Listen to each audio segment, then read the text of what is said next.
Hello guys, বেগুনার জানাই নমস্কার। Welcome to Shimul blog Facebook page. এই বইলু যার বাইপুর দেবরাজ ভট্টাচার্য খুব শতান আনমিকা সাথীকে ফোনা খেলা দেখি পান। তো গরর পূজার যাবতীয় জিন জোগাড় জাগার গরম পরে নান মাদার বদি দুজনে মিলিয়ে গড়ে। তো আজি এলো যে বসমতির লুট মানে আর চট্টগ্রামের ভাষাত হয় বসমতির লুট, মানে বসমতি মাইয়ের পুজো। তো পূজার যাবতীয় বেগিং গেগরের আর মা বসে পূজা করিবার লাই মা নিজেই তেতনতি পূজা করে, ফুল টুল দিয়ারে মন্ত্র মন্ত্র হইয়ারে পাতা এর মধ্যে মানে প্রসাদ এর মধ্যে মন্ত্র হইয়ারে পূজা করে।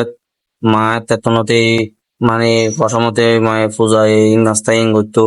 বাই ফুতে হাঁসা বাজ্যাইয়ারা একটা বানাই ফেলি হাঁসারে। তো এই প্রতি বছরে আরা আয়োজন করি। ইয়ান হলো যে আর ঘরের আসন মানে ইবে হলো যে গোপাল, কত সুন্দর গোপাল ইবে।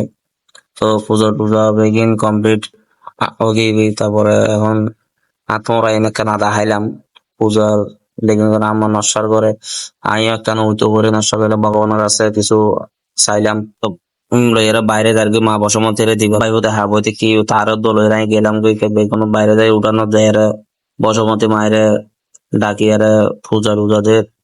তো মা নস্বা টস্বার করি বেগিন কমপ্লিট গিয়ে পূজা আস্তা নাই কিছু হাফ হলো তোলে আর বাই ফুস প্রসাদ খাইবে ওনার বেগুনের নিমন্ত্রণ রইল।